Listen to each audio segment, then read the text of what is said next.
नमस्कार दोस्तों, साल 1979 दुनिया के सबसे खतरनाक वेल हंटिंग करने वाले जहाजों में से एक था द सिएरा नाम का जहाज। एटलांटिक ओशन में यह वेल्स का शिकार कर रहा था और इसका शिकार करने का तरीका बेहद खौफनाक था।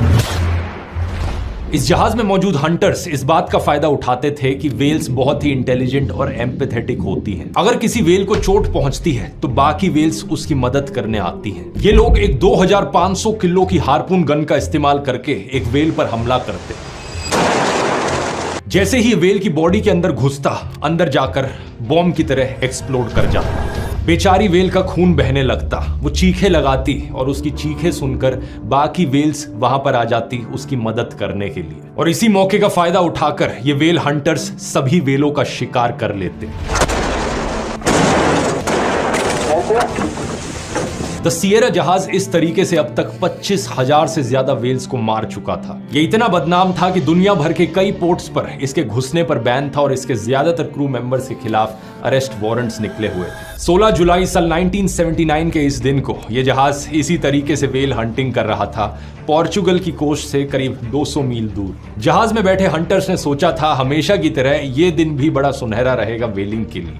लेकिन इसी वक्त अचानक से एक जहाज फुल स्पीड पर आकर सिएरा को टक्कर मार देता है। इससे पहले कि वो हंटर्स समझ पाते कि यहाँ क्या हो रहा है, दोबारा से जहाज घूमकर वापस आता है और लेफ्ट साइड से इस बार एक और टक्कर मारता है। इस टक्कर मारने वाले जहाज पर लिखा था सी शेपर्ड और इसे चला रहे थे कैप्टन पॉल वॉटसन। सिएरा जहाज के हंटर्स के कैप्टन के पास एक राइफल थी। वो अपनी राइफल निकाल कर आते हैं और सीधा पॉल वॉटसन पर गोली चलाने लगते हैं। लेकिन तब तक पॉल वॉटसन का मकसद पूरा हो चुका था। वो सिएरा को परमानेंटली डैमेज कर चुके थे। इसके 2 घंटे बाद पोर्चुगीज नेवी वहां पर आई और पॉल वॉटसन को गिरफ्तार करके ले गई। लेकिन द सिएरा की ओनरशिप क्लेम करने के लिए कोई सामने नहीं आया और पॉल वॉटसन को बाद में छोड़ दिया गया। He said, "Well, I can't find who owns this boat until I do. You're free to go." So. इसके बाद जैसे तैसे करके सिएरा का ये जहाज पोर्चुगल के लिस्बन हार्बर तक पहुंच पाया। लेकिन कुछ ही महीने बाद साल 1980 में पॉल वॉटसन के साथियों ने सिएरा में माइंस लगाकर इस पूरे जहाज को ही डुबा दिया। एक अकेला इंसान इन कमाल के जानवरों को बचाने के लिए किस हद तक जा सकता है, ये कहानी है दुनिया के सबसे बड़े जीवों की।